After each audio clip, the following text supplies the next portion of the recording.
Bonjour tout le monde et bienvenue dans ce nouveau Monsieur Manga se présente. Aujourd'hui, on va faire un petit peu comme la vidéo sur Leiji Matsumoto, à savoir présenter 3 œuvres qui sont sorties chez un même éditeur.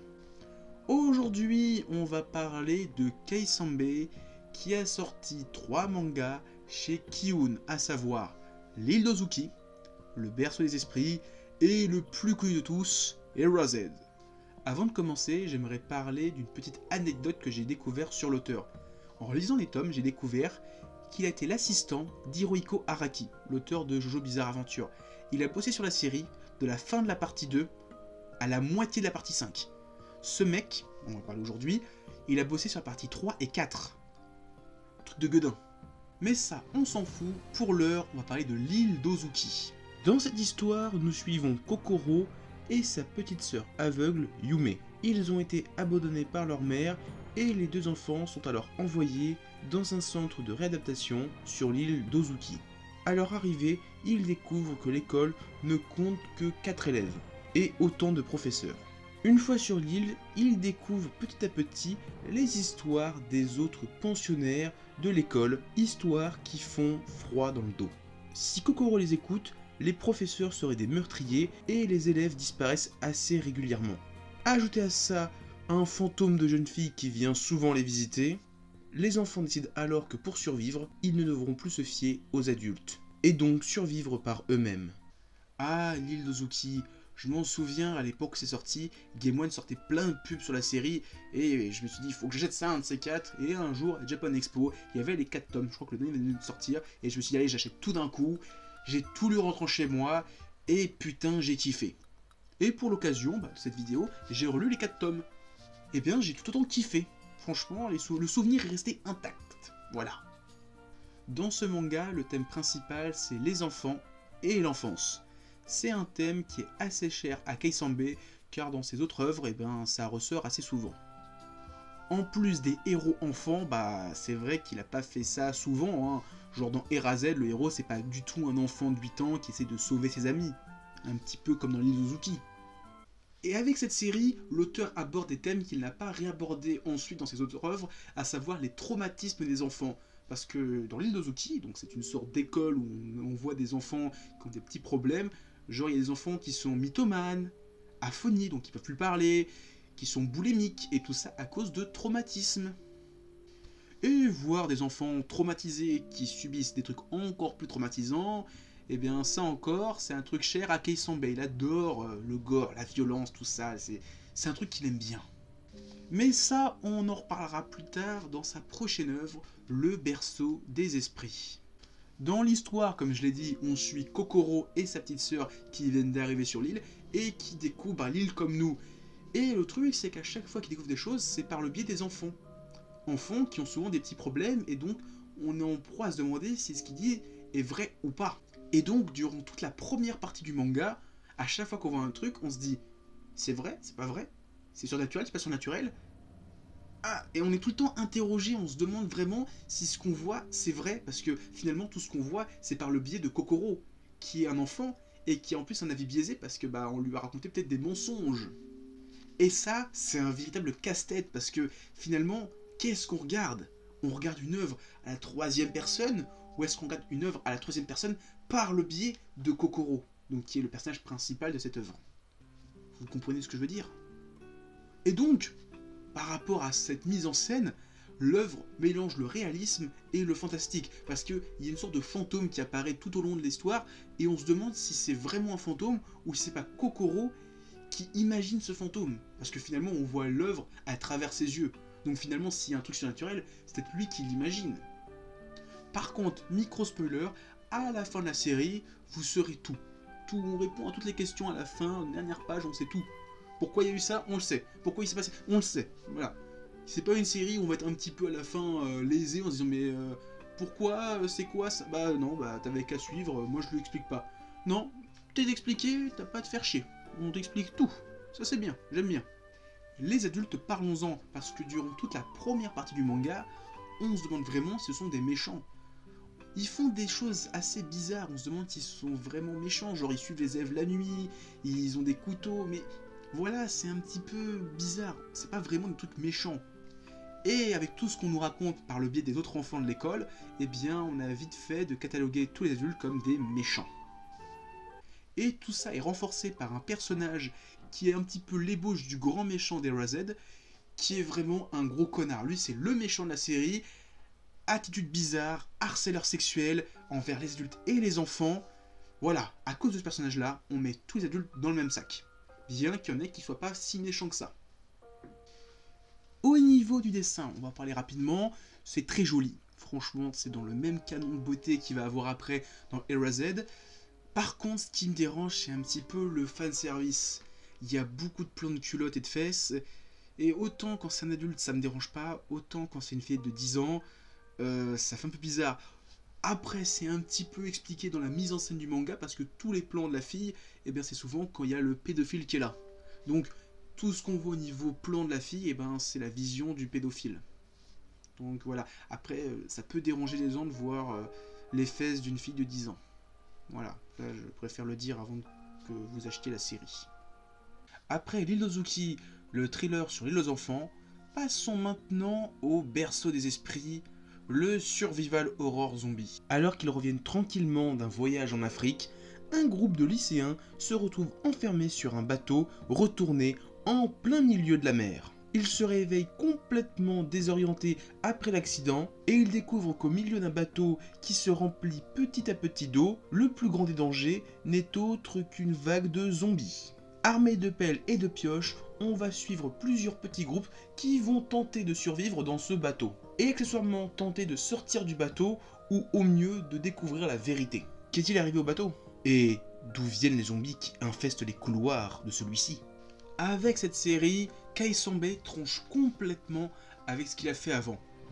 Dans sa précédente œuvre, l'île d'Ozuki, on avait un petit thriller avec des enfants qui survivent sur une île. Ici, on a des adolescents qui sont piégés dans un bateau et qui doivent survivre à des zombies. Ça a rien à voir, complètement rien à voir. Ouais, je rigole, hein, c'est un petit peu le même délire, survie, horreur, tout ça, sauf que là où l'île d'Ozuki c'était des enfants qui survivaient à des adultes, ici c'est des adolescents qui survivent à des zombies. Ils montent un petit peu l'échelle de l'horreur du truc qui fait peur. Et oui, parce que le petit côté oppressant dans l'île d'Ozuki, c'était qu'on suivait des enfants qui fuyaient des adultes. Ici, on fuit des zombies. Donc l'échelle de dangerosité, c'est pas la même. Les adultes, il se passait des trucs. Les zombies, eux, ils vont te bouffer, ils vont te tuer. Voilà, ça c'est clair, c'est dit. En plus, c'est un huis clos, un petit peu comme un épisode de Pokémon de la première génération, où Sacha est piégé dans le Satan. Bah là, c'est la même chose, sauf que bah y a des zombies en plus. Donc t'imagines ça, ça fait peur. Les zombies, je vais en parler rapidement parce que c'est très important dans cette œuvre. Je vais spoiler un petit truc, mais il le révèle dès le tome 1, je crois, si je me souviens bien. C'est pas vraiment des zombies au sens propre, c'est une sorte de contamination par un virus, même si dans toutes les séries de survival horror zombie, c'est toujours un virus, hein, c'est pas de la magie. Voilà. Mais là où dans toutes les séries de zombies comme School of the Dead, Walking Dead, etc., ce sont des morts qui reviennent à la vie, là c'est des humains qui sont contaminés par une sorte de parasite, et où leur colère, leur envie est exacerbée. Par exemple, au tout début du tome 1, il y a un professeur qui aime beaucoup la discipline, qui est contaminé. Et bien, après cette contamination, quand il voit un élève enfreindre le règlement, il le tue. T'as une jupe trop courte, je te tue. T'as pas les bonnes chaussettes, je te tue. Tu manques de respect, je te tue. Ah ouais, c'est comme ça. Et là, c'est qu'un exemple. Il y a 6 tomes, vous allez voir, il y a pas mal d'exemples. Vous allez comprendre un peu mieux le délire au fur et à mesure que vous lirez la série. Et avec ces heures de parasites, bah, ça me fait beaucoup penser à la série Stargate avec les Goa'uld qui transforment un petit peu les gens, les rendant plus forts. Parce que dans cette série, bah, c'est pareil, les parasités deviennent beaucoup plus forts. Ils sont carrément un cran au-dessus des humains. C'est du one-shotage là, c'est les mecs qui sont carrément au-dessus en termes de puissance, en termes d'intelligence, de vitesse, de régénération. C'est des surhommes, c'est des super-héros. Et comme j'ai dit, c'est un huis clos, donc ils sont enfermés. Leur espace de liberté est très restreint. C'est ça qui rend encore le truc plus oppressant, parce que dans une série de zombies, comme Walking Dead, ils sont dans la forêt, ils sont dans une ville, ils peuvent se déplacer où ils veulent. Ici, bah, ils peuvent pas se déplacer où ils veulent, ils sont limités au bateau. Et en plus, un bateau qui a chaviré. Donc t'imagines dans quel état ils sont. c'est la merde. En plus de ça, bah, le bateau est en train de couler, donc l'eau monte, donc ce qui fait que les étages sont de plus en plus inhabitables, inaccessibles, donc ce qui fait que ça restreint encore le degré de liberté. Et au fur et à mesure des tomes, ce degré est restreint, donc ça monte la tension. Et c'est trop cool. Niveau dessin, bon c'est du même niveau que l'île d'Ozuki, c'est très beau, très bien, j'ai kiffé, vous allez kiffer, voilà, point. Il y a un petit peu de fanservice, un petit peu comme avant, Plan Fest, tout ça, mais bon là c'est les adolescents, c'est 17 ans, ça va, ça commence à être légal, c'est possible, c'est passable. Bon après je déconne, hein, vous faites ce que vous voulez, hein, mais c'est vrai que c'est le plus dérangeant moi je trouve dans la précédente série, l'île d'Ozuki, c'était que bah ouais, voir des filles de 10 ans à poil, c'est des fois c'est un peu mignon, mais voilà, c'est un peu dérangeant. Quand je dis mignon, dans le genre où, tu vois, elle rougit parce que elle a pas de culotte. Il y a une scène où elle a pas de culotte, l'héroïne du manga d'Izuki. C'est mignon, voilà, qu'elle se dise, ah j'ai pas de culotte, faut pas qu'il voit. Mais voilà, quand tu la vois à Walp, j'ai fait, oh putain. Voilà, c'est ce niveau-là. Si je veux voir ça, j'ai qu'à regarder Fairy Tail 0. Parce que là, il y a du lolicon, hein, ça je vous le dis. Et maintenant, il est temps de parler de l'œuvre la plus connue de Kei Sambe, à savoir Erazed, qui grâce à un animé l'a fait connaître du grand public français, parce qu'avant ça, tu parlais d'Inozuki ou du Berceau des Esprits aux gens, aujourd'hui pareil, hein, tu leur parles de Kei Sambe, ils savent pas qui c'est, tu leur dis Erazed, ils font ah ouais trop bien. Donc c'est pour ça que cette vidéo est là, pour vous faire découvrir d'autres œuvres de cet auteur, parce que ça c'est bien, ça c'est bien, ça c'est bien, voilà. Dans cette histoire, nous suivons Satoru Fujinuma, un aspirant mangaka dont la carrière n'a pas encore décollé, ni même commencé. Pour survivre, il travaille comme livreur de pizza. À côté de ça, Satoru a un étrange pouvoir. À chaque fois qu'il est proche d'un accident ou d'une tragédie, il revient en arrière jusqu'à ce que cette tragédie n'ait pas lieu.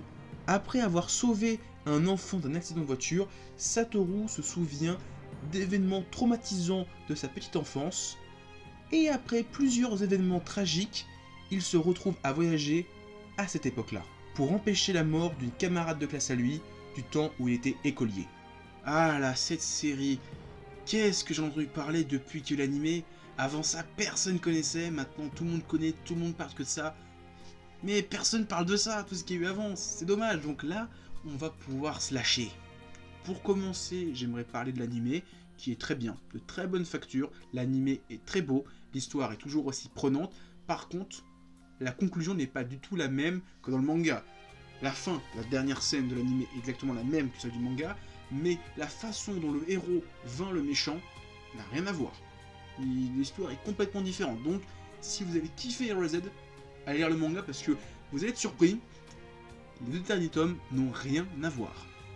Mais alors rien à voir du tout. Avec cette série, l'auteur retourne vers un de ses sujets de prédilection, les héros enfants. Héros enfants à mi-temps parce qu'il switch souvent entre sa forme enfant et sa forme adulte, entre le présent et le passé, ce qui me fait beaucoup penser à l'effet papillon. Et ça c'est bien, j'aime bien ce film, il est très cool. Et avec ce retour aux héros enfants, on retourne au thème de prédilection de l'auteur, le thème de l'île d'Ozuki, la maltraitance infantile et la pédophilie. Ah, ça fait rêver. J'ai parlé de l'effet papillon, mais à part le speech de départ, donc à savoir un adulte qui retourne dans le passé pour modifier son futur, ça n'a rien d'autre à voir, hein. L'histoire n'est pas du tout la même, hein. Ça n'a rien à voir. C'est juste le postulat de départ qui est identique, après ça part dans des délires complètement différents. Une chose que j'ai beaucoup aimé dans cette série, c'est la relation entre le héros et sa mère. Il y a beaucoup de scènes entre le héros et sa maman, et les scènes sont hyper poignantes, sont bien retranscrites, on sent que l'auteur est père de famille. Ça se voit, et il y a beaucoup de scènes qui m'ont fait pousser la larme. Ah, il y a des scènes, j'ai un petit peu pleuré. Ah, j'ai beaucoup aimé, c'est super bien écrit. Pour le grand méchant, eh bien, ayant déjà lu l'île d'Ozuki, eh bien, quand je l'ai vu apparaître, j'ai tout de suite su que c'était lui. Donc, si, après avoir vu Erazed, vous lisez l'île d'Ozuki, eh bien, quand vous allez voir le grand méchant, vous allez dire « Ouh, toi t'es le grand méchant !» Voilà. Les méchants, ils ont la même gueule dans ces deux mangas. Voilà, je vous le dis. Pour le dessin, eh ben, c'est toujours aussi beau, toujours aussi magnifique, toujours aussi agréable à regarder. Et il y a beaucoup moins, voire pas du tout, de fanservice, en comparaison avec ces deux autres séries. En conclusion, lisez du Kei Sambe. sur 3 mangas sortis chez Kiun, il y en a quand même 2 qui sont passés sous la trappe parce que très peu de gens le connaissent. Et j'espère qu'avec son adaptation animée de Erased, ses prochaines œuvres vont avoir le droit au même traitement. Et qu'il va devenir un peu plus connu, parce qu'il gagnerait à être connu, il est vraiment bon. Et c'est vraiment bien ce qu'il écrit, moi j'aime bien. Pour ses œuvres, je trouve qu'elles sont assez faciles à lire d'un seul bloc. Honnêtement, quand j'ai commencé à relire les œuvres qu'il a écrites pour cette vidéo, je me suis dit bon, je lirai un tome tous les soirs. J'ai commencé à lire le tome 1 de l'île Ozuki, je me suis enchaîné tout d'un coup, parce que j'étais tellement dedans. Pour vous dire. Bon, après les autres un peu moins parce qu'ils sont un peu plus longues, mais il a une façon d'écrire que tu peux pas t'arrêter. Tu bombardes les 4 tomes d'un coup, les 6, les 8, t'es dedans. C'est ouf. Moi, j'ai kiffé. Moi, je suis un gros camé de Kei Sanbe. Donc, si après tout ça, t'as pas envie de lire une œuvre de Kei Sanbe, eh bien, c'est que j'ai mal fait mon boulot. Parce que, putain, qu'est-ce qu'il est bon. Moi, je kiffe. Ça fait très longtemps que j'avais pas lu l'île Ozuki et le berceau des esprits. Et bien, pour l'occasion de cette vidéo, ça me fait plaisir de les revoir. Ils sont vraiment toujours aussi bons. J'avais peur qu'avec le temps, un petit peu les souvenirs, la nostalgie, on pète là-dessus, et ben finalement non, c'est toujours aussi bien. Donc, va lire du Kei Sanbe, va lire tout ce qu'il a écrit. Si t'as vu que l'animé Erased, va lire les tomes parce qu'ils sont bien meilleurs que l'animé. Si t'as acheté les tomes d'Erased, va acheter tout ce qu'il a fait avant, donc à savoir le berceau des esprits et l'île Ozuki. Et si t'as déjà tout, et ben comme moi, on attend la prochaine œuvre qui va sortir chez Kiun. Allez, à plus tout le monde, continuez à lire des mangas, à regarder des animas et à vous éclater en les regardant. Allez, ciao tout le monde.